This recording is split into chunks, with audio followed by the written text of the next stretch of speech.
Meus queridos que estão me assistindo agora, me dá até um aperto no peito começar essa conversa. O médico me disse na semana passada que meu tempo tá mais curto que vestido de vedete. Câncer de pâncreas, estágio 4. Não vou ver o verão que vem, disse ele com aquela cara que médico faz quando não tem mais jeito. Mas antes de partir desse mundo, precisava contar minha história. História de dor, de vergonha, mas também de superação. Uma menina que foi abusada pelo próprio avô, que quase perdeu a vontade de viver, mas que deu a volta por cima. Se tô contando isso agora, é porque sei que tem muita gente passando pelo mesmo inferno que passei, sofrendo calada, achando que não tem saída. Tem, minha gente. Tem sim. Por isso, antes de continuar, peço a todos comentarem algo para me trazer forças nesse momento difícil da minha humilde vida e curtir esse vídeo. Amo todos vocês. Me chamo Maria de Lourdes Cavalcante, tenho 75 anos, e aqui em Goianinha, no interior do Rio Grande do Norte, todo mundo me conhece como Dona Lurdinha da farmácia. Não que eu seja farmacêutica, não tive estudo para isso. Fui balconista a vida toda, aprendi na prática a aconselhar remédio para dor de cabeça, chá para estômago ruim, pomada para machucado. Ironia do destino que agora nem todos os remédios do mundo podem me salvar. Nasci numa casa simples no sítio Barro Vermelho, a uns 7 quilômetros da cidade. Casa de taipa, chão de terra batida, telhado que deixava ver as estrelas nas noites sem nuvem.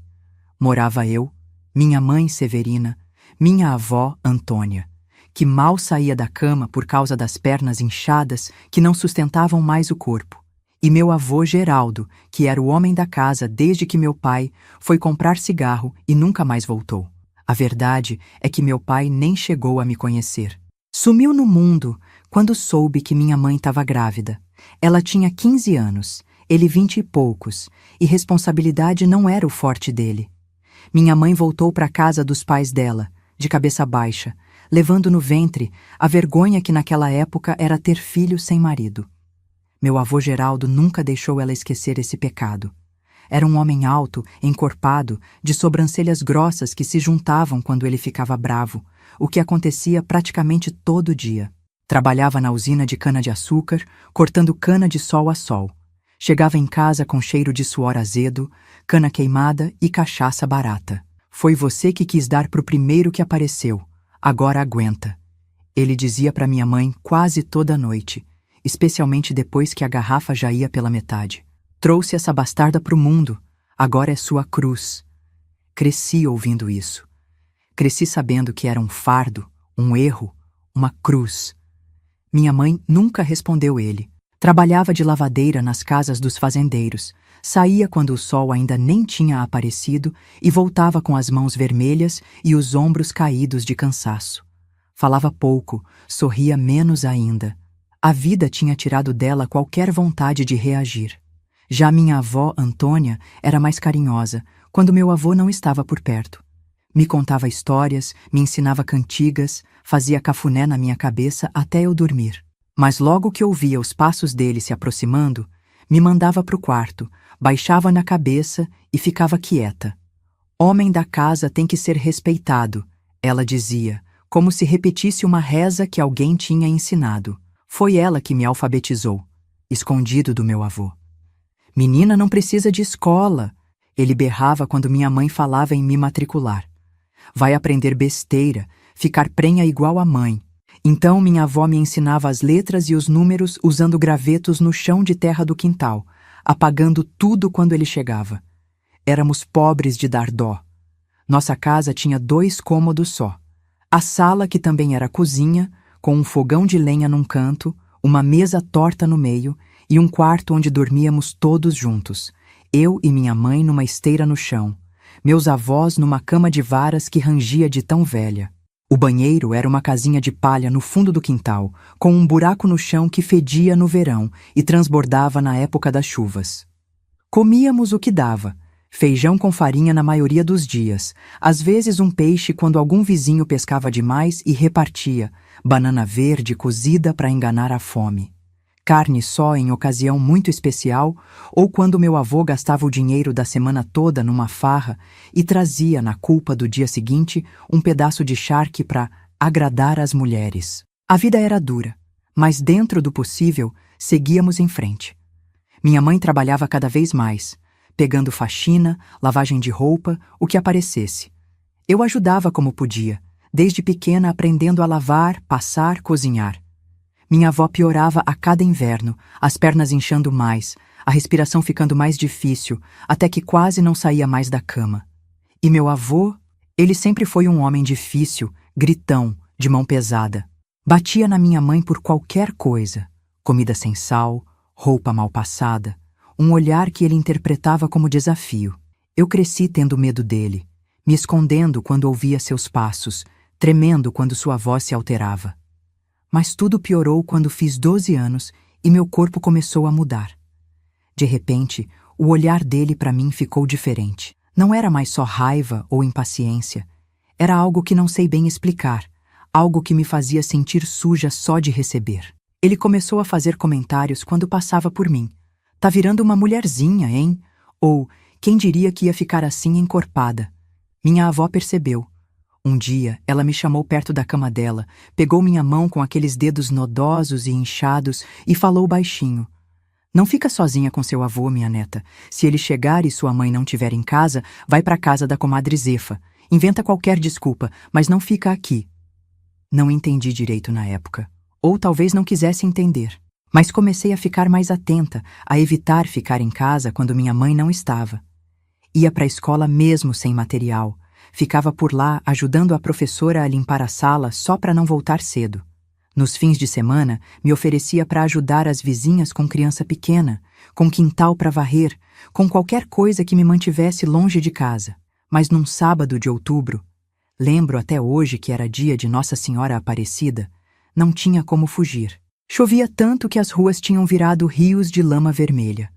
Minha mãe tinha ido levar roupa limpa numa fazenda a 3 léguas de casa e só voltaria no domingo. E minha avó estava pior que nunca, com uma febre alta que a deixava entre consciente e delirante. Eu cuidava dela como podia. Colocava pano molhado na testa, dava água na boca ressequida, rezava baixinho todas as orações que conhecia. Foi quando ouvi a porta da frente bater. Era meu avô, chegando mais cedo do que o costume da usina, todo molhado de chuva e já fedendo a cachaça. "Cadê a comida?" ele gritou da sala. "Vou fazer agora, vô", respondi, saindo do quarto. "Tava cuidando da avó, a febre dela não baixa." Ele me olhou de um jeito que me fez congelar no lugar. "Tua avó já tá com o pé na cova mesmo. Tô com fome e com frio. Preciso comer e me esquentar." A forma como ele disse aquilo, o jeito que os olhos dele percorreram meu corpo, me fez sentir um calafrio que não tinha nada a ver com a chuva lá fora. Comecei a tremer, querendo fugir dali. Mas para onde? O temporal castigava o telhado, a lama tomava conta de tudo lá fora. "Vou acender o fogo e fazer um pirão", falei, tentando me afastar, ir para a cozinha. Ele segurou meu braço com força. "O fogo que quero não é desse que se acende no fogão." O que aconteceu depois foi rápido e, ao mesmo tempo, eterno. Ele me arrastou para o quarto, me jogou na esteira onde eu dormia. Lembro do peso dele me sufocando, do cheiro de cana e suor me dando náusea, da dor que parecia que ia me rasgar ao meio. Lembro de gritar, de implorar, de chamar pela minha mãe, por Deus, por qualquer um que pudesse me salvar daquele inferno. E foi quando aconteceu o inesperado. Minha avó, aquela mulher que mal conseguia se levantar para ir ao banheiro, estava de pé na porta do quarto. Não sei de onde tirou força. A febre talvez tenha dado a ela uma energia que não tinha há anos. Ela segurava na mão o santo de madeira que ficava no altar improvisado da sala. Um São Jorge pesado, feito de madeira maciça. "Sai de cima dela, demônio", ela disse, a voz fraca, mas cheia de uma fúria que nunca tinha ouvido antes. Meu avô riu. Riu e continuou o que estava fazendo, como se ela não estivesse ali, como se fosse apenas uma mosca incomodando. Foi quando a porta da frente se abriu com um estrondo. Era minha mãe, encharcada até os ossos. A chuva tinha feito o rio subir, bloqueando o caminho para a fazenda, e ela tinha voltado. Ficou parada ali, olhando a cena, os olhos arregalados de horror. O que aconteceu nos segundos seguintes mudou nossas vidas para sempre. Minha mãe, aquela mulher que nunca levantava a voz, que abaixava a cabeça para tudo, soltou um grito que não parecia humano. Um grito que guardava 20 anos de humilhação, de medo, de submissão. E avançou. Antes de continuar essa história, queria pedir para vocês deixarem nos comentários de onde estão assistindo esse vídeo. Me dá um quentinho no coração saber que minha voz está chegando longe, que não tô falando sozinha. Aproveita e se inscreve nesse canal que ajuda milhares de mulheres em todo o Brasil. Clica no gostei também. Cada notificação nova é como um abraço que essa velha recebe, e na minha situação, cada abraço vale ouro. Vocês viram onde parei, né? Com minha mãe avançando feito uma onça protegendo a cria. Nunca vou esquecer o que aconteceu depois. Ela pulou nas costas do meu avô com uma força que nem parecia dela. Aquela mulher franzina que passava o dia esfregando roupa nas pedras do rio. Cravou as unhas no pescoço dele, arrancando sangue. Ele largou de mim na hora, tentando se livrar dela, xingando, espumando de raiva. "Desgraçada! Me larga!" Ele gritava, girando feito um touro bravo, tentando derrubar minha mãe das costas. Eu me arrastei para o canto, puxando os restos da minha roupa rasgada para me cobrir, o corpo todo doendo. Vi quando meu avô conseguiu jogar minha mãe contra a parede. Ela bateu com força, caiu no chão, mas logo se levantou. Tinha um brilho nos olhos que eu nunca tinha visto antes. Não era mais medo. Era uma fúria que vinha de outro lugar. Minha avó, ainda segurando o São Jorge de madeira, estava perto da porta. Meu avô não viu ela ali. Virou-se para minha mãe, o cinto já na mão. "Agora você vai ver o que acontece com mulher que se mete onde não deve." Foi quando minha avó, aquela senhora doente que mal andava, acertou a imagem do santo na cabeça dele com uma força que só podia ter vindo de Deus. O barulho foi horrível. Um estalo seco, como quando quebra um galho grosso de árvore. Meu avô ficou parado por um segundo, como se não tivesse entendido o que tinha acontecido. Depois, tombou de lado igual árvore cortada, derrubando a mesa no caminho. Fez-se um silêncio que parecia não ter fim. Só se ouvia a chuva batendo no telhado e nossa respiração ofegante. Os três, eu, minha mãe e minha avó, olhando para o corpo do meu avô estirado no chão, um filete de sangue escorrendo da cabeça dele e se misturando com a poeira do chão de terra. "Ele tá morto?" Foi tudo que consegui perguntar, a voz quase não saindo. Minha mãe se aproximou dele devagar, como quem se aproxima de uma cobra que pode estar fingindo de morta. Ajoelhou, pôs a mão no pescoço dele, sentindo a pulsação. Depois, virou-se para nós, o rosto uma mistura de horror e alívio. "Tá respirando ainda, mas tá mal." Minha avó deixou o santo cair no chão. As pernas dela, já fracas normalmente, pareciam ter perdido toda a força. Ela escorregou pela parede até sentar no chão. "Se ele se recuperar, vai matar nós três", ela disse. A voz mais firme do que eu jamais tinha ouvido. "Severina, você sabe o que precisa ser feito." As duas se olharam por um tempo que pareceu uma eternidade. Alguma coisa passou entre elas naquele olhar. Um entendimento silencioso, uma decisão que não precisava de palavras. Minha mãe assentiu com a cabeça, respirou fundo e se virou para mim. "Vá para o quarto da comadre Zefa. Diga que você tá com medo da tempestade, que pedimos para você ficar lá essa noite. Não conte nada do que aconteceu aqui. Se perguntarem do seu avô, diga que ele saiu antes da chuva apertar e não voltou ainda." "Mas mãe, e a senhora? E a avó? O que vocês vão fazer?" "Quanto menos você souber, melhor. Vai ser melhor para todo mundo. Vai, filha, confia na sua mãe." Olhei para minha avó, procurando algum sinal de que deveria ficar. Mas ela fez que sim com a cabeça, me dizendo para obedecer minha mãe. Saí correndo na chuva, sem me importar com a lama, com a água que me encharcava até os ossos. Corri como se o diabo estivesse nos meus calcanhares. De certa forma, estava. A comadre Zefa era nossa vizinha mais próxima, o que ainda significava uma boa caminhada. Quando cheguei na porta dela, estava pingando água, tremendo não sei se de frio, de medo ou da dor que pulsava entre minhas pernas. "Misericórdia, menina! O que foi que aconteceu?" Contei a história que minha mãe tinha inventado, que estava com medo da tempestade, que a casa estava pingando água do teto, que elas tinham me mandado para lá. Comadre Zefa não perguntou mais nada. Me deu roupa seca da filha dela, uma moça que já tinha casado e ido embora, e um caldo quente de macaxeira com carne seca.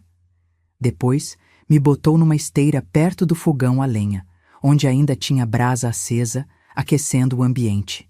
Não consegui dormir direito aquela noite. Toda vez que fechava os olhos, sentia o peso do meu avô, o cheiro dele, a dor. Via o São Jorge acertando a cabeça dele, o sangue no chão.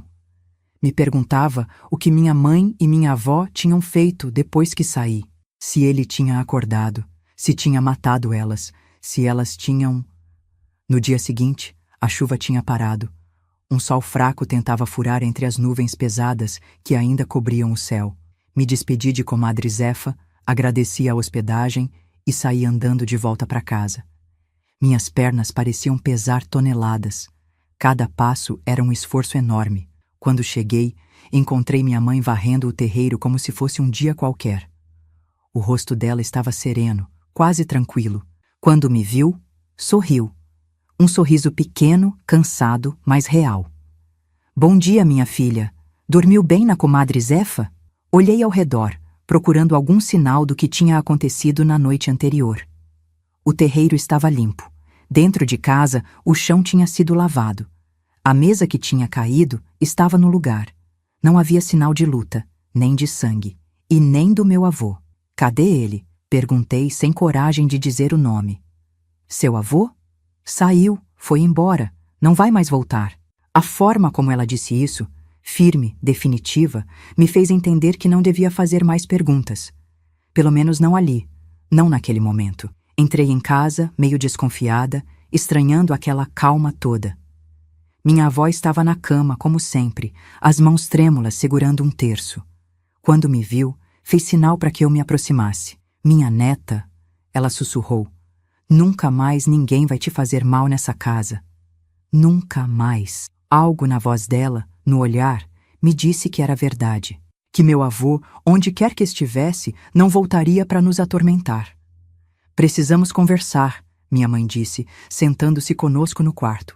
O que aconteceu ontem não pode sair dessas paredes. Para todo mundo, seu avô largou a gente, igual seu pai fez. Foi embora atrás de outra mulher, em outra cidade, entendeu? Assenti com a cabeça. E se perguntarem por que ele não despediu, por que não levou as coisas? Homem, quando cisma de ir embora com outra, vai do jeito que tá, minha avó completou. Deixa tudo para trás. Foi isso que aconteceu e pronto. Naquela mesma tarde, minha mãe pegou as poucas roupas do meu avô e jogou tudo numa fogueira que fez no quintal. Disse que era para espantar o azar. Quando o fogo começou a morrer, jogou um punhado de sal grosso nas brasas, murmurando palavras que não entendi. Um ritual para encerrar um capítulo, para limpar a casa da presença dele. Os vizinhos, claro, perguntaram sobre meu avô. Minha mãe contava na história que tinham combinado com uma convicção que até eu quase acreditava. Uma rapariga lá da usina, nova, bonita, virou a cabeça dele. Ela dizia, enxugando uma lágrima que não existia. Homem, quando chega numa certa idade, se ilude que ainda é moço, vai atrás de aventura e deixa a família. As pessoas acreditavam fácil. Não era a primeira nem seria a última vez que um homem abandonava a família daquele jeito. Ninguém fazia mais perguntas, só balançavam a cabeça, dizendo que era uma pena, oferecendo ajuda se precisássemos. Os dias foram passando. A ausência do meu avô, em vez de fazer falta, trouxe uma paz que nunca tínhamos conhecido antes. Não havia mais gritos, nem tapas, nem medo constante. A casa, mesmo pequena e pobre, parecia maior, mais clara, como se uma sombra tivesse sido retirada de cada canto. Pela primeira vez na vida, vi minha mãe cantarolar enquanto lavava roupa. Vi minha avó sorrir sem precisar esconder. Quanto a mim, as feridas do corpo foram cicatrizando aos poucos. As da alma, bem, essas levariam muito mais tempo. Acordava no meio da noite gritando, sentindo o peso dele sobre mim. Tinha medo quando homens se aproximavam muito. Não conseguia mais frequentar a casa dos vizinhos onde o marido estivesse. Qualquer cheiro de cachaça me dava ânsia. Minha mãe percebeu. Uma noite, depois que terminamos de limpar a cozinha após o jantar, ela se sentou comigo na beirada da cama. Filha, precisamos conversar sobre o que aconteceu. Sei que é difícil, que dói lembrar, mas guardar isso dentro de você vai te corroer como cupim corrói madeira. Devagar, silencioso, até que um dia desaba tudo. Naquela noite, pela primeira vez, chorei de verdade pelo que tinha acontecido. Não mais lágrimas silenciosas de medo ou vergonha, mas um choro alto, desesperado, que vinha das entranhas. Minha mãe me abraçou forte, deixou que eu molhasse seu ombro, que soltasse tudo que estava preso. Não foi sua culpa, ela repetia, como uma reza. Não foi sua culpa, ele era o monstro, não você. Depois do choro, veio uma espécie de calmaria. Como depois da tempestade, quando o céu ainda está nublado, mas a chuva já parou e dá para ver um pedacinho de céu azul entre as nuvens. O que aconteceu com ele? Perguntei finalmente. De verdade. Minha mãe hesitou por um momento, os olhos fixos num ponto qualquer da parede. Seu avô não vai voltar, foi tudo que ela disse. Nem para nos fazer mal, nem para ser preso pelo que fez. E é melhor a gente não saber mais que isso. Mais tarde, muito mais tarde, anos depois, quando eu já era adulta, minha avó me contou a verdade numa noite de febre alta, quando achou que ia morrer. Depois que saí, elas tentaram socorrer meu avô. Não por bondade, mas porque não queriam ser presas por assassinato. Mas ele não reagia. Passaram a noite velando o corpo, rezando, se perguntando o que fariam. De madrugada, quando a chuva amainou um pouco, minha mãe saiu com o carrinho de mão que usávamos para carregar lenha. Levou o corpo até uma parte mais funda do rio, que ainda estava cheio pela chuva. Amarrou pedras nos pés e nas mãos dele com arame e corda. Rezou um Pai Nosso, não pela alma dele, mas para que as águas levassem ele para bem longe. No dia seguinte, arrumaram a casa, limparam qualquer vestígio. O rio continuou subindo com as chuvas daquela semana. Quando baixou, não havia sinal do corpo. As correntezas devem ter levado ele até o mar, ou enterrado na lama do fundo. Nunca ninguém procurou por ele. Naqueles tempos, no interior, homem que abandonava a família era coisa comum demais para chamar atenção. Se algum conhecido da usina estranhou o sumiço, ninguém veio perguntar na nossa casa. Vivemos assim por quase um ano, nós três. A vida era dura, sempre faltava dinheiro, mas havia paz, havia respeito, havia até alguns momentos de alegria. Minha avó ensinava tudo o que sabia, remédios de ervas, benzições, rezas antigas que a mãe dela tinha ensinado. Minha mãe continuava trabalhando nas casas dos fazendeiros, mas agora com a cabeça erguida, sem medo de voltar para casa.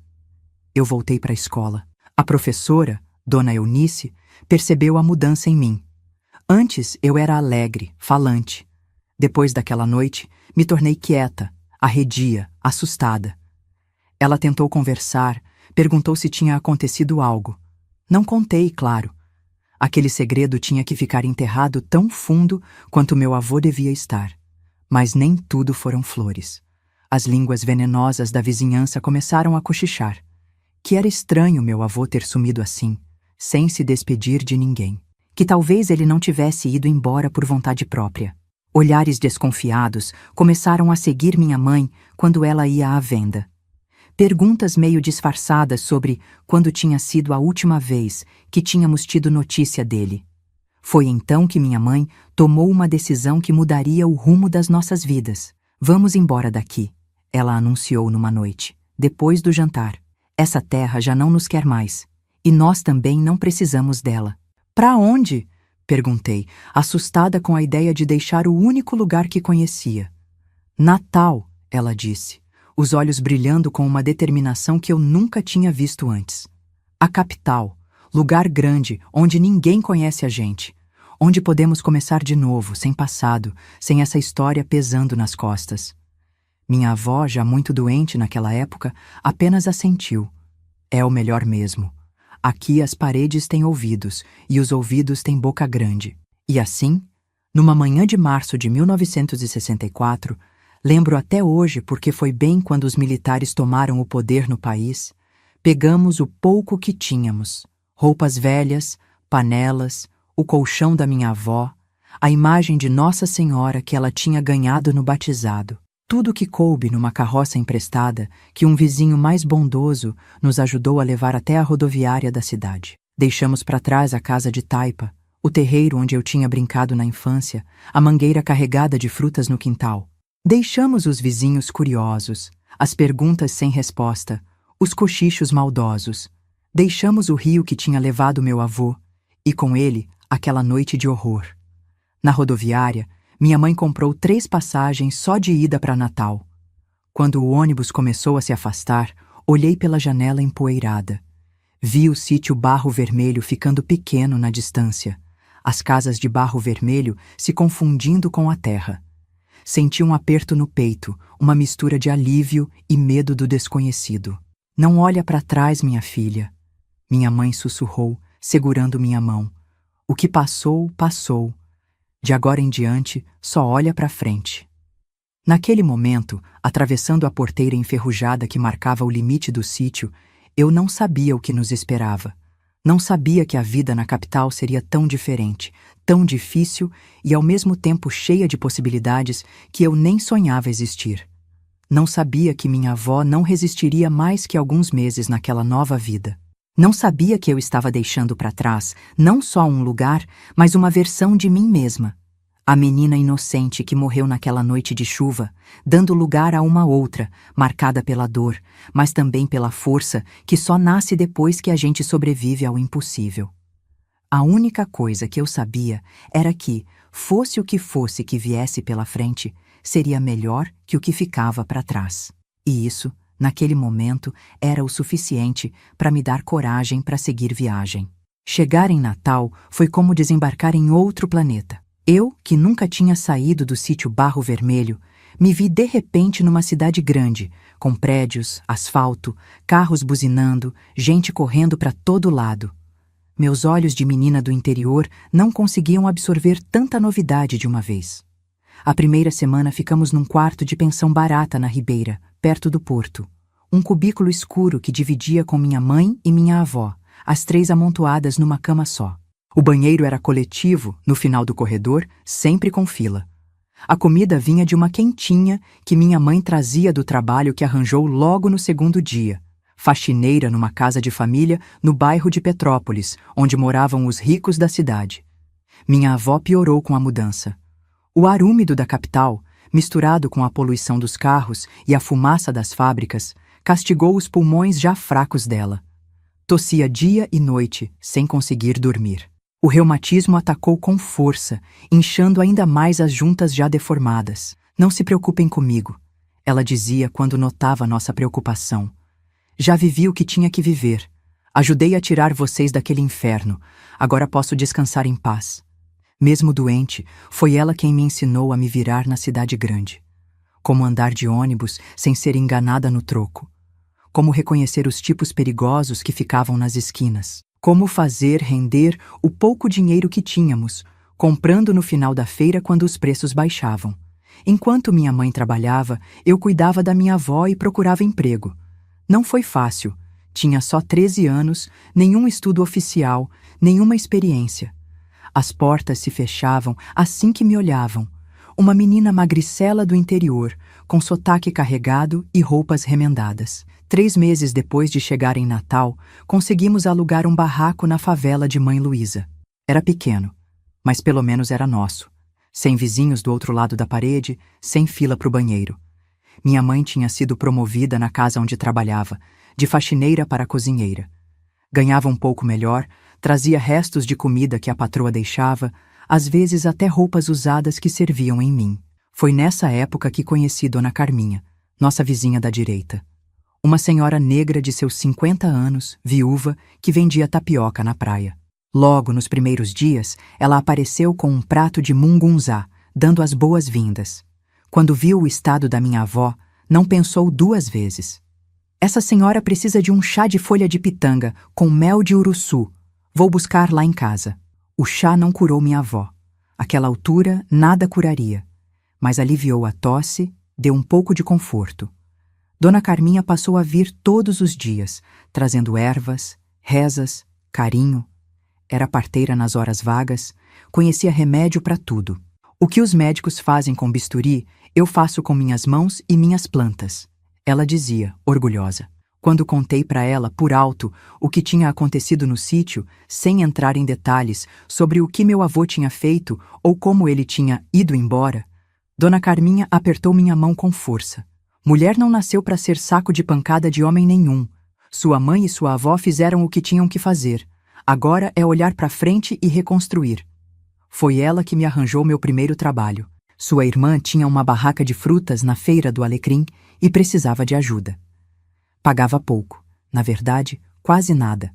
Comida, algumas moedas e sobras de frutas que eu levava para casa. Mas era um começo. Acordava às 4 da manhã, ajudava a montar a barraca, passava o dia gritando: "Olha a banana! Olha o mamão! É fresquinho, é docinho!" Voltava ao entardecer, os pés inchados de tanto ficar em pé, mas com algumas moedas no bolso. Cada centavo que ganhava ia direto para uma lata de goiabada vazia que escondia debaixo do colchão. Dinheiro de mulher tem que ser escondido até de formiga, Dona Carminha ensinava. Nunca se sabe quando vai precisar fugir ou se virar sozinha. Minha avó partiu numa madrugada de domingo, 6 meses depois de chegarmos em Natal. Foi calma, no sono, sem sofrimento. Uma bênção depois de tanto penar com dores. Acordei com minha mãe soluçando baixinho ao lado da esteira onde minha avó dormia. Não precisou dizer nada. O rosto sereno da minha avó, sem as rugas de dor que marcavam seu rosto há anos, contava tudo. Não tínhamos dinheiro para caixão, quanto mais para enterro. Foi Dona Carminha quem organizou tudo. Juntou as mulheres da comunidade, lavadeiras, domésticas, prostitutas, vendedoras como ela, e cada uma deu o que podia. Uma conhecia um rapaz da funerária que fez preço camarada. Outra tinha um primo que era coveiro e arranjou um cantinho no cemitério sem precisar de muita papelada. A de mais longe trouxe flores do próprio quintal. A mais velha puxou o terço. Naquela tarde, vendo todas aquelas mulheres, a maioria desconhecidas, se juntando para nos ajudar, entendi algo importante. Existe uma força que nasce quando mulheres se unem.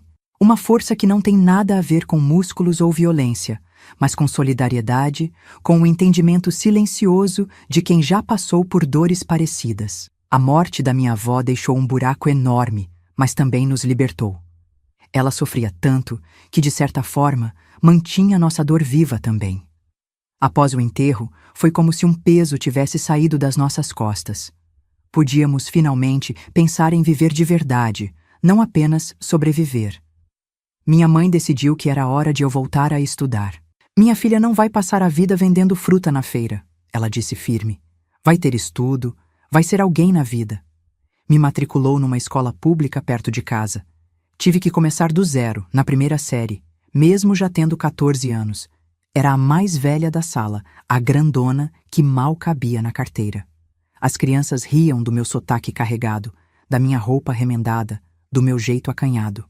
Mas eu não ligava. Estava tão feliz por estar ali, por ter caderno novo, lápis colorido, livros de história, que o resto não importava. Estudava de manhã e trabalhava na feira à tarde. Chegava em casa exausta, mas ainda arrumava energia para fazer o dever de casa à luz de lamparina.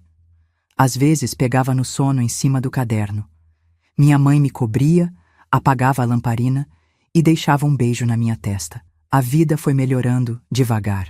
Minha mãe conseguiu emprego fixo como cozinheira num restaurante do centro. Ganhava melhor e tinha folga aos domingos. Eu avancei rápido na escola, pulando séries. Os professores diziam que eu tinha sede de saber, que absorvia tudo como esponja. Mas nem tudo eram flores. O trauma daquela noite chuvosa ainda estava lá, bem guardado, mas sempre pronto a aparecer quando eu baixava a guarda. Tinha pesadelos frequentes. Não conseguia ficar sozinha com homens, mesmo inofensivos como o padeiro da esquina ou o motorista de ônibus. Na escola, fugia dos meninos como o diabo foge da cruz. Se algum chegava perto demais, começava a tremer, sentir náusea, às vezes até desmaiava. A diretora chamou minha mãe, preocupada com meu comportamento. "Sua filha é inteligente, aplicada, mas tem algo estranho. Parece que tem medo de homem. Minha mãe, sem contar a verdade, disse apenas que eu era traumatizada porque meu avô tinha sido violento. A diretora não insistiu, mas recomendou que eu conversasse com a orientadora da escola, Dona Neuza. Dona Neuza era uma senhora de seus 50 anos, cabelo pintado de acaju preso num coque, óculos grossos na ponta do nariz.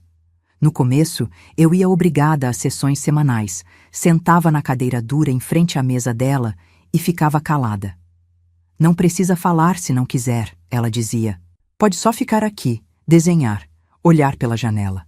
Aos poucos comecei a confiar nela. Primeiro, falei de coisas banais, da escola, do trabalho na feira, do bairro, depois, das saudades da minha avó. Por fim, um dia, contei tudo. O que meu avô tinha feito, como minha avó e minha mãe tinham reagido, como ele tinha ido embora, como fugimos para Natal. Dona Neuza não demonstrou horror, nem nojo, nem pena.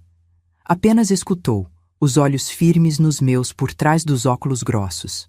Quando terminei, exausta e aliviada por ter tirado aquele peso de dentro de mim, ela segurou minhas mãos nas suas. Maria de Lourdes, o que aconteceu com você é terrível e nada vai apagar isso. Mas você não está sozinha. Nunca esteve. Sua mãe e sua avó provaram isso naquela noite. E eu estou aqui para te dizer que você pode ter uma vida plena, feliz, sem deixar que aquele monstro continue te destruindo de dentro para fora. Ela me emprestou livros, não só os da escola, mas romances, poesias, histórias de mulheres fortes que enfrentaram dificuldades e venceram. Me mostrou que o mundo era muito maior que o sítio Barro Vermelho, maior até que Natal. Que havia possibilidades que eu nem sonhava. Transforma essa dor em força, ela me dizia sempre. Usa para construir, não para destruir. Aos 16 anos, já estava no ginásio, o que hoje chamam de ensino fundamental. Tinha largado a feira e conseguido um emprego melhor como balconista numa farmácia do centro. O dono, seu Adolfo, era um senhor bondoso, que logo percebeu meu interesse pelos remédios, pelos nomes complicados, pelas fórmulas. Menina, você tem jeito pra coisa, ele dizia quando me via lendo os rótulos dos medicamentos nas horas vagas. Aprende rápido. Começou a me ensinar o básico da farmácia, como organizar os medicamentos, reconhecer genéricos, orientar clientes sobre dosagens simples. Aos poucos, fui ganhando confiança. Não era mais a menina assustada que tremia quando um homem entrava na loja. Era uma profissional, séria, competente, que sabia do que estava falando. Foi nessa época que conheci Dona Zenaide, uma cliente regular da farmácia. Senhora elegante de seus 60 anos, que vinha sempre comprar remédio para pressão e vitaminas. Um dia, me viu estudando no balcão durante um momento de calmaria. O que você está lendo com tanta concentração, minha jovem?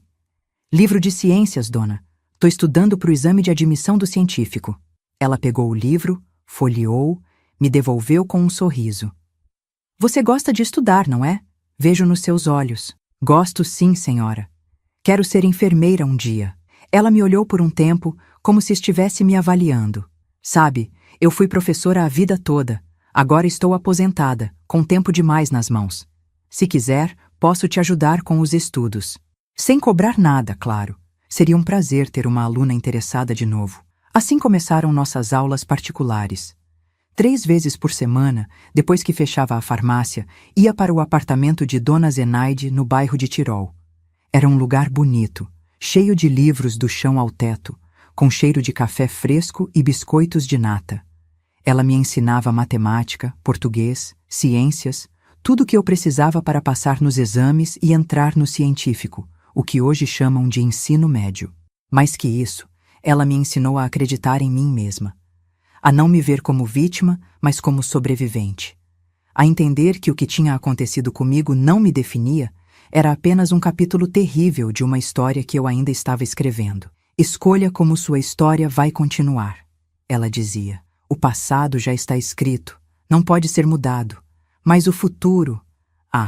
o futuro está em branco, esperando que você pegue a caneta. E em 1969, aos 17 anos, passei no exame de admissão do Colégio Ateneu Norte Rio-Grandense, a melhor escola pública de Natal. Minha mãe chorou quando recebeu a notícia.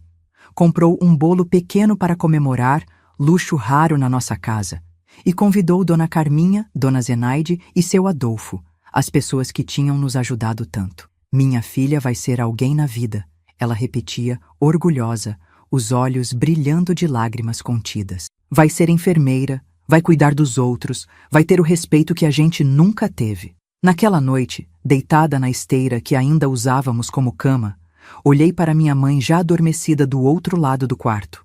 O rosto dela, mesmo no sono, mantinha aquela expressão determinada, aquela força tranquila que tinha salvado nós duas naquela noite de tempestade.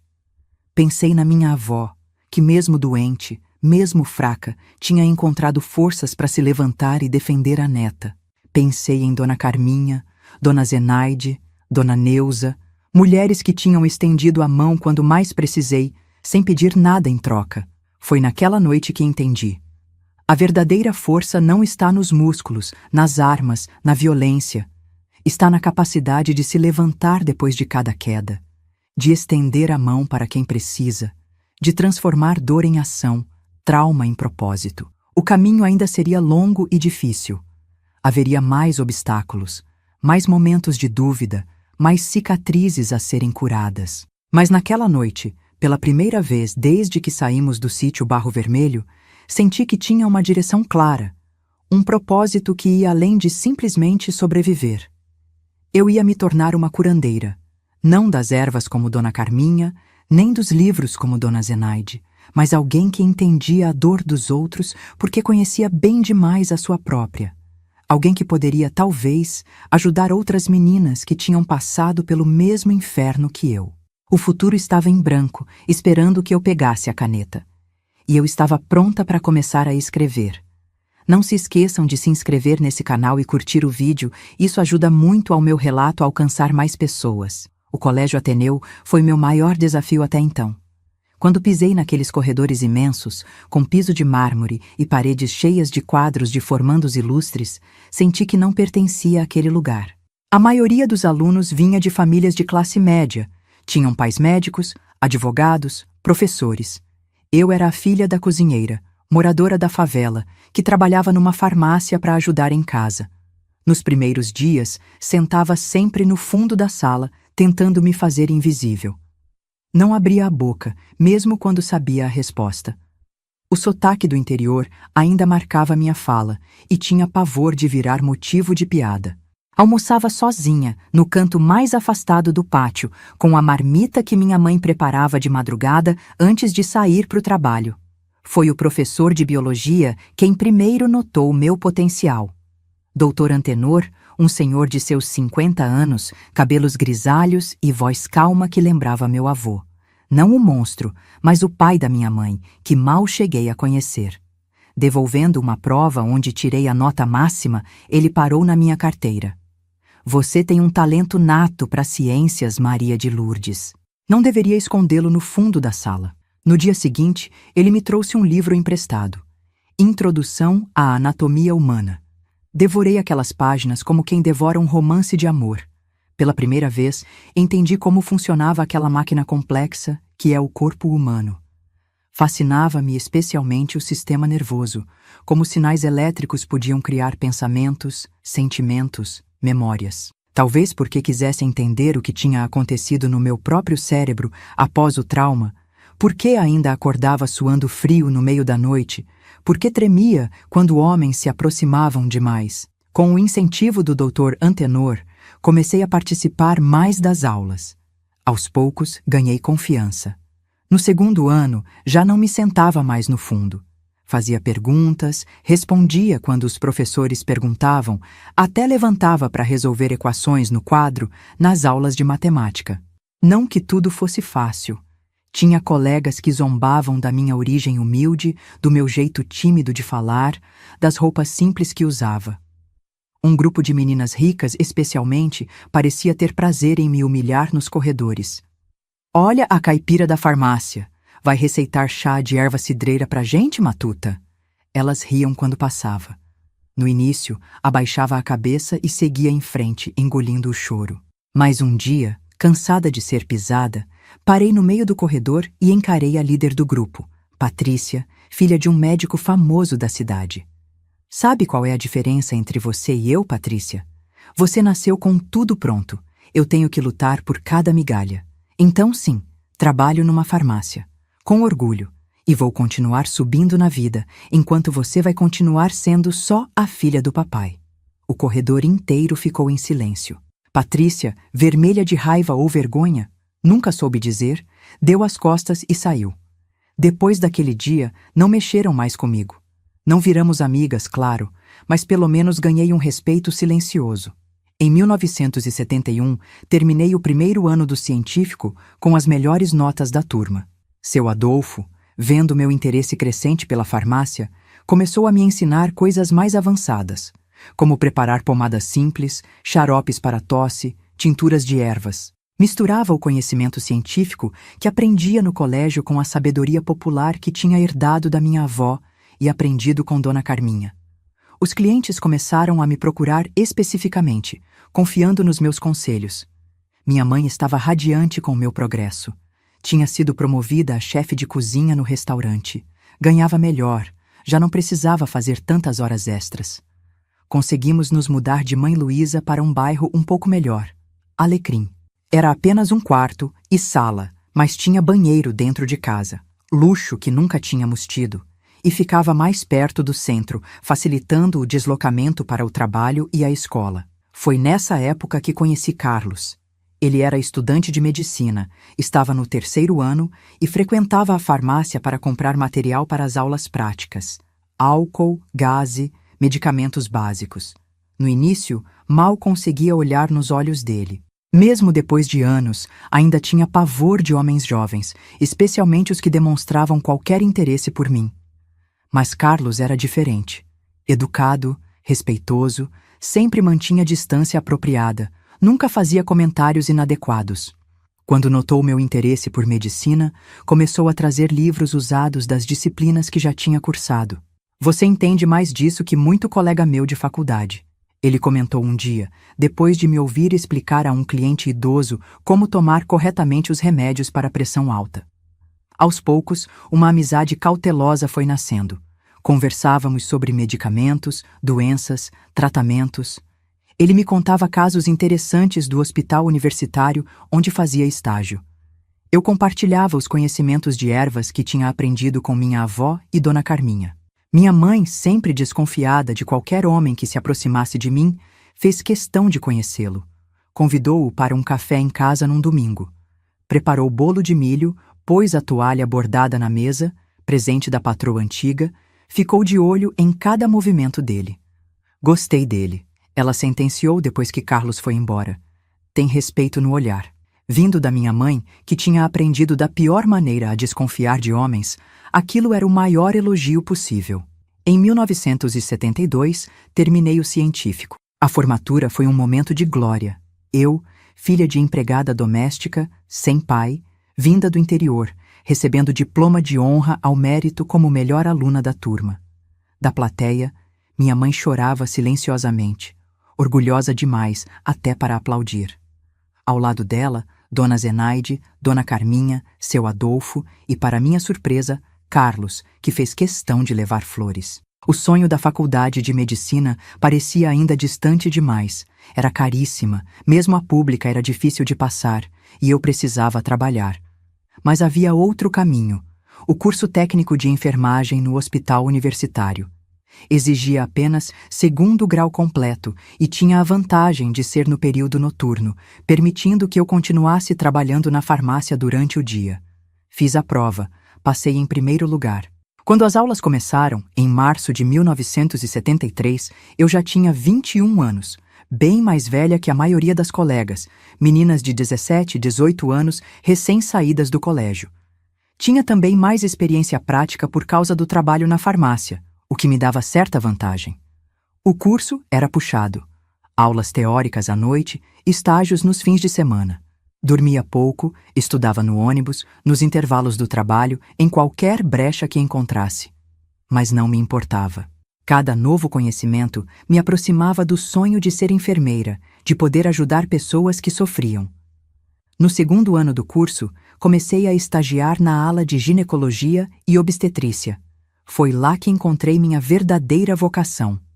Cuidar de mulheres, especialmente as mais vulneráveis, me dava um propósito que ia além da profissão. Era como se cada adolescente grávida que eu acolhia, cada mulher vítima de violência que eu confortava, fosse um pedaço da menina que fui um dia, precisando da ajuda que ninguém pôde me dar. Um caso em particular marcou profundamente essa fase. Uma menina de 14 anos, grávida de 7 meses, chegou ao hospital com sinais claros de espancamento. O marido, um homem de quase 40 anos, a tinha comprado do pai por uma moto e um saco de farinha, lá no interior. Quando ela tentou fugir, ele a surrou até quase matar. A médica de plantão, doutora Teresa, uma mulher de temperamento forte e língua afiada, ficou furiosa quando viu o estado da menina. Expulsou o marido da sala aos gritos, ameaçou chamar a polícia, fez de tudo para proteger a paciente. Fiquei admirada com sua coragem, sua determinação em defender aquela menina. Depois que estabilizaram a garota e a internaram para a observação, doutora Teresa me chamou na sala dela. Você tem jeito pra coisa, Maria de Lourdes. Vi como cuidou daquela menina, como conseguiu acalmá-la quando ninguém mais conseguia. Só fiz meu trabalho, doutora. Fez mais que isso. Você tem algo especial, empatia verdadeira. Não se ensina isso em faculdade nenhuma. Foi ela quem me incentivou a me especializar no atendimento de mulheres vítimas de violência. Na época, nem existia essa especialização formal, mas ela me orientou, me emprestou livros, me permitiu acompanhar casos delicados que chegavam ao hospital. Em 1975, formei-me no curso técnico, mais uma vez com honras. Tinha 23 anos e uma proposta de emprego no próprio hospital universitário, na ala de ginecologia e obstetrícia, é claro. O salário não era dos melhores, mas tinha carteira assinada, plano de saúde, estabilidade. Minha mãe e eu pudemos finalmente realizar um sonho: comprar uma casinha própria, pequena mas nossa, no bairro das Quintas.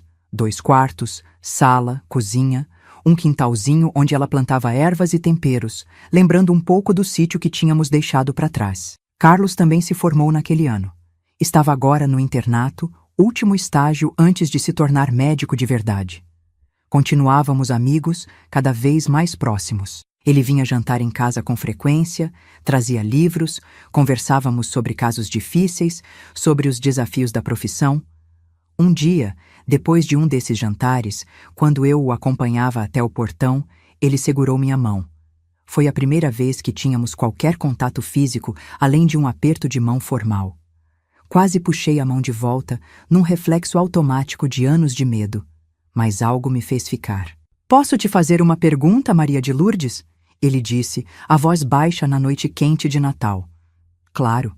Por que você nunca me deixa me aproximar? Não digo só fisicamente. Você mantém uma distância, uma barreira que não consigo atravessar. Senti o coração acelerar. Em 5 anos de amizade, nunca tinha contado a ele sobre o que aconteceu no sítio Barro Vermelho. Sobre meu avô, sobre a noite de chuva, sobre o trauma que ainda carregava. É uma história muito longa, respondi, desviando o olhar. Tenho todo o tempo do mundo. E ali, sentados no murinho da frente da minha casa, sob um céu estrelado de dezembro, contei tudo. Pela segunda vez na vida, a primeira tinha sido com Dona Neuza, abri aquela caixa trancada a 7 chaves dentro de mim. Falei do abuso, da reação da minha mãe e da minha avó, da fuga para Natal, das cicatrizes invisíveis que ainda carregava. Quando terminei, estava exausta, como se tivesse corrido uma maratona. Não conseguia olhar para ele, com medo do que veria em seus olhos. Nojo, pena, decepção. Carlos ficou em silêncio por um tempo que pareceu eterno. Depois, com uma gentileza infinita, pegou minha mão de novo. Obrigado por confiar em mim para contar isso, ele disse simplesmente. Eu nunca vou fazer nada que te machuque ou te assuste. Nunca vou ultrapassar limites que você não queira. Só quero estar ao seu lado, no seu tempo, do jeito que você precisar. Naquela noite, algo quebrou dentro de mim. Não de um jeito ruim, mas como um dique que se rompe e liberta águas há muito represadas. Chorei como não chorava desde a morte da minha avó. Chorei pela menina que fui, pela inocência perdida, pelo tempo roubado. Carlos apenas ficou ali, segurando minha mão, sem tentar me abraçar, respeitando meu espaço, meu ritmo, entendendo, como poucos entenderiam, que para alguém com um trauma como o meu, até um abraço bem intencionado poderia ser uma invasão. A partir daquela noite, nossa relação mudou. Não virou namoro logo de cara. Eu ainda não estava pronta. Mas a barreira tinha caído. Eu não precisava mais fingir ser forte o tempo todo, não precisava esconder minhas cicatrizes. Pela primeira vez, estava com alguém que sabia de tudo e ainda assim me olhava com respeito, com admiração, até. O tempo foi passando. Trabalhava no hospital. Carlos se formou e começou a residência em pediatria. Nos víamos sempre que nossas escalas permitiam. Às vezes, jantávamos juntos no refeitório do hospital, exaustos depois de plantões longos. Outras vezes, passeávamos pela praia de Ponta Negra nas raras folgas que coincidiam. Foi um processo lento, cheio de altos e baixos. Houve dias em que conseguia segurar a mão dele sem tremer. Outros em que o simples pensamento de intimidade me deixava em pânico. Carlos nunca pressionou, nunca cobrou, sempre respeitou meu tempo. Em 1977, depois de quase 2 anos dessa amizade que já era mais que amizade, mas ainda não tinha nome, ele me pediu em namoro oficialmente. Tinha acabado a residência, sido contratado como pediatra no mesmo hospital onde eu trabalhava. Trouxe flores, margaridas, minhas favoritas, e me levou para jantar num restaurante simples, mas bonito, à beira-mar. Não precisa responder agora, ele disse, depois de fazer o pedido. Sei que é um passo difícil para você. Pensa com calma. Não precisei pensar. Pela primeira vez na vida, tinha certeza absoluta de algo relacionado a um homem.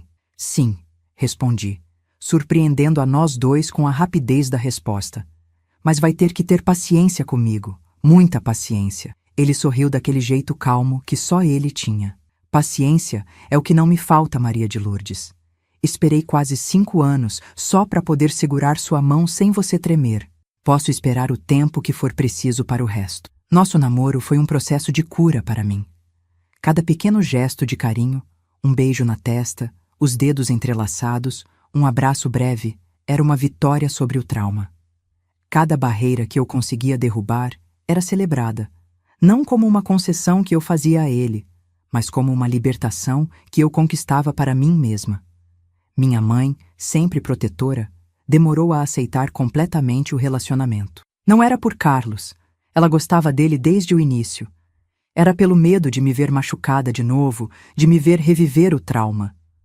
Homem é bicho traiçoeiro, minha filha, ela dizia quando estávamos sozinhas. Parece manso, mas pode mudar a qualquer momento. Teu avô também não foi sempre aquele monstro. No começo era até carinhoso com tua avó, pelo que ela me contava. Carlos é diferente, mãe. Eu sei disso aqui dentro, respondia, apontando para o coração. E se não for, a senhora mesma me ensinou a ser forte. Não sou mais aquela menina assustada do sítio Barro Vermelho. Em 1978, depois de 1 ano de namoro, ficamos noivos. Foi uma cerimônia simples, em casa mesmo, apenas com os amigos mais próximos. Dona Carminha, já bem velhinha, mas ainda fazendo as melhores tapiocas da cidade. Dona Zenaide, que tinha se tornado quase uma segunda mãe para mim. Seu Adolfo, que fechou a farmácia mais cedo especialmente para uma ocasião. Carlos me deu um anel simples, o que podia comprar com seu salário ainda modesto de médico recém-formado. Mas para mim, valia mais que qualquer diamante. Representava não apenas um compromisso entre nós, mas minha própria vitória sobre o passado. Naquele mesmo ano, consegui realizar outro sonho. Entrar na faculdade de enfermagem. O hospital tinha um programa de bolsas para funcionários promissores, e minha chefe, doutora Teresa, fez questão de me indicar. Estudava de manhã, trabalhava à tarde e início da noite. Era puxado, mas cada novo conhecimento adquirido me dava mais ferramentas para ajudar outras mulheres feridas como eu tinha sido. Tudo parecia finalmente entrar nos eixos na minha vida. Tinha um trabalho que amava, estava estudando, tinha um noivo maravilhoso, uma casa modesta mas confortável, uma mãe saudável e orgulhosa do meu progresso. As feridas do passado ainda estavam lá, cicatrizes que nunca sumiriam completamente. Mas já não sangravam a cada toque, já não definiam quem eu era ou o que poderia me tornar. Só que o destino, esse romancista imprevisível, ainda tinha surpresas guardadas para mim. E o que aconteceu em fevereiro de 1979 mudaria mais uma vez o rumo da minha vida, testando tudo que eu tinha aprendido sobre força, sobre cura, sobre superação. Fevereiro de 1979 começou como qualquer outro mês de verão em Natal. Calor sufocante, sol que parecia querer fritar a gente vivo, as praias lotadas de turistas do sul. Eu estava no segundo semestre da faculdade de enfermagem, me equilibrando entre estudos, trabalho no hospital e os preparativos para o casamento marcado para dezembro daquele ano. Cansada, mas feliz como nunca tinha estado antes. Foi numa terça-feira, lembro como se fosse hoje. Cheguei em casa depois de um plantão puxado na obstetrícia. 3 partos complicados numa mesma noite. Encontrei minha mãe sentada na varanda, olhando pro nada, um papel amassado na mão. Soube na hora que algo grave tinha acontecido. Mãe, o que foi? Ela me olhou como se estivesse me vendo pela primeira vez, os olhos vermelhos de quem chorou muito. Uma carta, ela disse, estendendo o papel amassado. De Goianinha. Goianinha era a cidade mais próxima do sítio Barro Vermelho, de onde tínhamos fugido 15 anos atrás.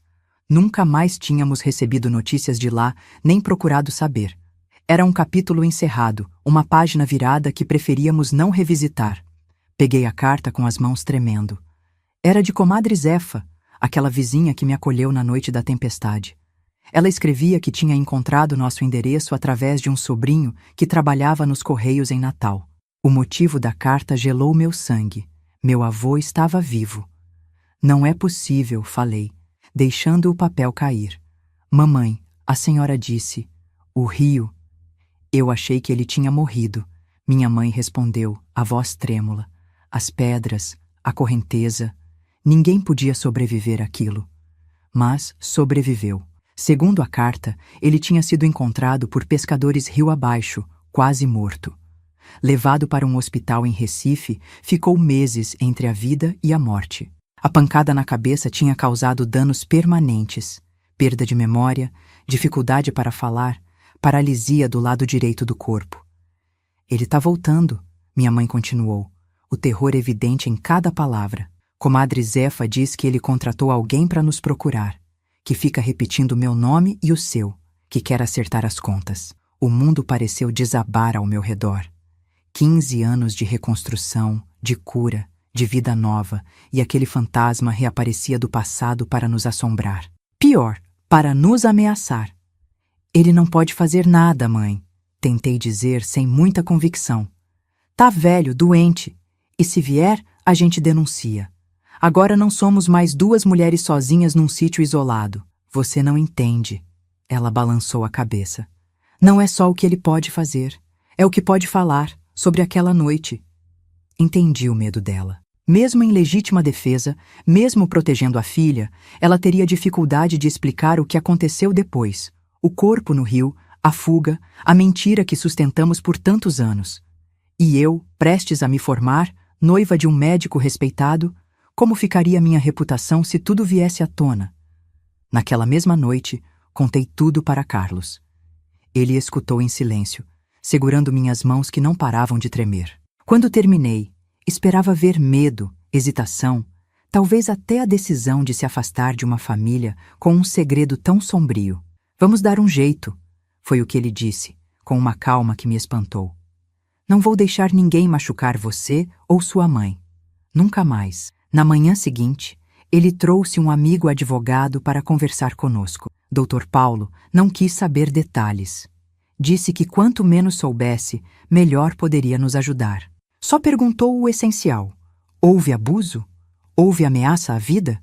A reação foi proporcional à ameaça? Nesse caso, ele concluiu depois de ouvir nossas respostas. Se seu avô aparecer com acusações, temos uma defesa sólida, legítima defesa da honra e da vida. O problema será explicar por que não procuraram a polícia na época. Naquela época, naquele lugar, polícia não era opção para mulher pobre. Minha mãe respondeu, a voz amarga. Iam dizer que era culpa dela, que provocou, que mereceu. O advogado assentiu, compreendendo. Vamos torcer para que seja apenas um delírio de um velho doente e que ele nunca apareça. Mas se aparecer, me chamem imediatamente. As semanas seguintes foram de tensão constante. Cada batida na porta, cada rosto desconhecido na rua, nos deixava em alerta. Minha mãe mal conseguia dormir, sobressaltando-se com qualquer barulho. Eu voltei a ter os pesadelos antigos, acordando suada no meio da noite, revivendo o terror daquela noite de chuva. Carlos foi minha rocha nesse período. Passou a dormir em casa frequentemente, no quarto de hóspedes, claro, respeitando os costumes da época. Sua presença trazia alguma segurança, a certeza de que não estávamos mais sozinhas. 2 meses se passaram sem notícias. Começamos a relaxar, a pensar que talvez tudo não passasse de um susto. Até que numa tarde de abril, voltando da faculdade, encontrei um senhor parado no portão da minha casa. Velho, magro, apoiado numa bengala, o lado direito do rosto caído numa paralisia evidente. Por um segundo, não o reconheci.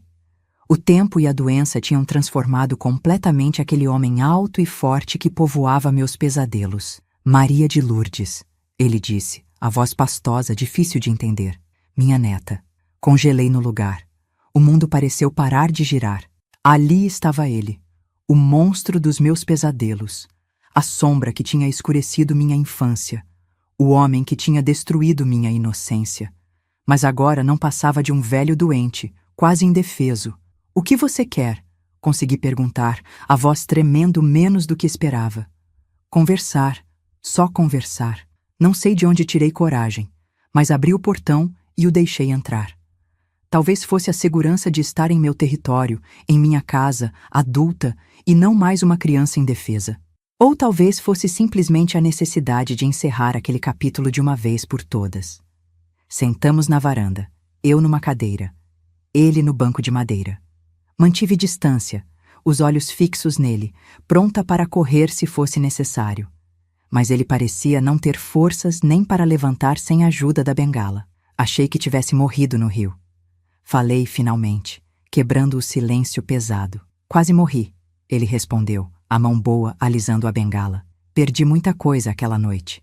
Memória, força, tudo. O que você veio fazer aqui? Ameaçar? Denunciar? Porque se for isso, pode ir embora. Não temos medo de você. Ele balançou a cabeça, um movimento lento, cansado. Vim pedir perdão. Aquelas 3 palavras me pegaram completamente desprevenida. De todas as coisas que imaginei que ele poderia dizer, essa nunca tinha passado pela minha cabeça. Perdão? Repeti incrédula. Acha que um simples perdão apaga o que você fez? O que você tentou fazer comigo? O inferno que você fez minha mãe e minha avó passarem? Não, ele respondeu, os olhos fixos no chão. Nada apaga. Sei disso. Então por que veio? Porque tô morrendo. Ele tossiu. Um som áspero, doloroso. Câncer no pulmão. Poucos meses, disseram os médicos. Não queria ir sem dizer, sem pedir. Fiquei em silêncio, observando aquele homem quebrado à minha frente. O ódio que eu esperava sentir não veio.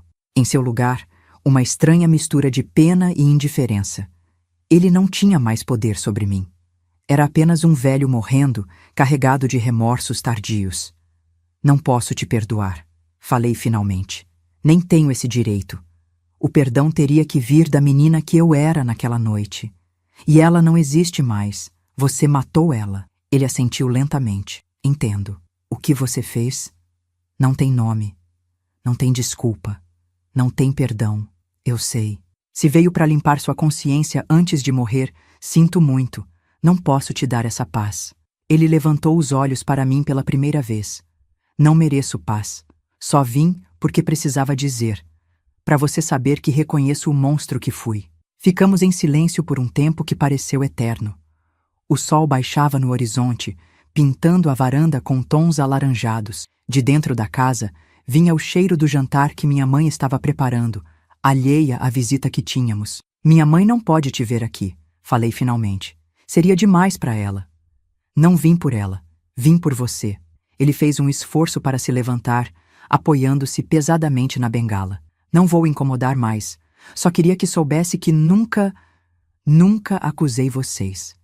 Quando me perguntavam o que tinha acontecido, dizia que caí no rio. Bêbado. Minha culpa. Não respondi. Acompanhei-o até o portão, mantendo distância, como quem escolta um intruso para fora de casa. Antes de sair, ele virou-se uma última vez. Você se parece com sua avó, ele disse, a voz quase um sussurro. Ela sempre foi mais forte que eu. E assim, ele foi embora, arrastando-se pela calçada, apoiado na bengala, uma figura patética que em nada lembrava o monstro dos meus pesadelos. Fiquei olhando até ele virar a esquina e desaparecer, um misto de emoções contraditórias me atravessando como ondas. Não contei para minha mãe sobre a visita. Ela já tinha sofrido demais, não precisava desse fantasma ressurgindo em sua vida. Contei apenas para Carlos, que me abraçou em silêncio enquanto eu chorava. Não de dor ou medo, mas de alívio. Um ciclo que se fechava, uma ferida antiga que, mesmo nunca cicatrizando completamente, finalmente parava de sangrar. 3 meses depois, recebemos a notícia. Meu avô tinha morrido num hospital de caridade em Recife. Sozinho, sem família, sem ninguém para segurar sua mão nos momentos finais. Senti uma estranha compaixão por aquele homem que, no fim, colheu exatamente o que plantou. Solidão, abandono, desprezo. Que Deus tenha misericórdia da alma dele. Foi tudo que minha mãe disse quando soube, porque eu não consigo ter. A vida seguiu seu curso.